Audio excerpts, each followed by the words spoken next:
Okay, so meron tayo dito na second hand na router. So Tenda F6 itong router na nabili ko, second hand.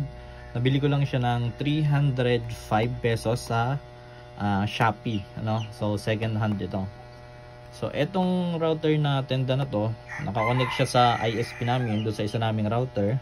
So pinatay ko muna yung ISP namin na router para malaman natin kung talagang nagko-communicate itong dalawang to using this router. So hindi siya naka-LAN, wala siyang LAN. Ayan. So ang gamit nito is naka Wi-Fi rin, naka-connect siya dun sa ISP namin. Tapos etong mga cellphone na to, naka-connect siya dito. So kaya nagbi-blink, nakapatay yung ISP namin sa labas. So try natin kung makikita natin yung mga client, ano, kung gumagana ba. Ayan. So ito nga palang router natin is 300 Mbps. So nag speed test ako kanina dito, umabot naman siya ng 21 or 22 Mbps. So yung bilis ng internet nakadepende yan sa inyong ISP, ano. Okay, so try natin. Ayan. So itong dalawang to, naka-connect lang siya dito.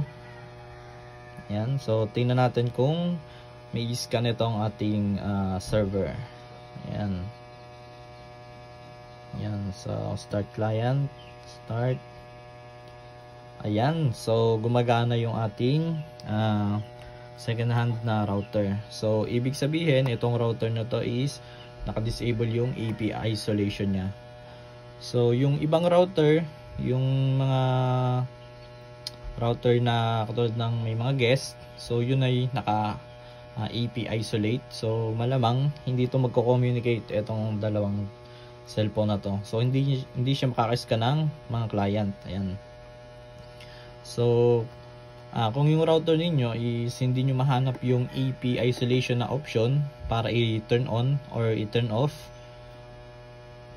tapos hindi siya makaska ng client, so pwede kayong bumili nito, itong Tenda F6 na to. Second hand lang to, 305 pesos sa Shopee. So gumagana siya. Ayan. So nakaka scan siya ng mga client natin. So mabilis na may internet niyan nito. So depende yung bilis ng internet nyo pala sa sa ISP. Ayan. So try natin, check natin kung talagang gumagana. Add time.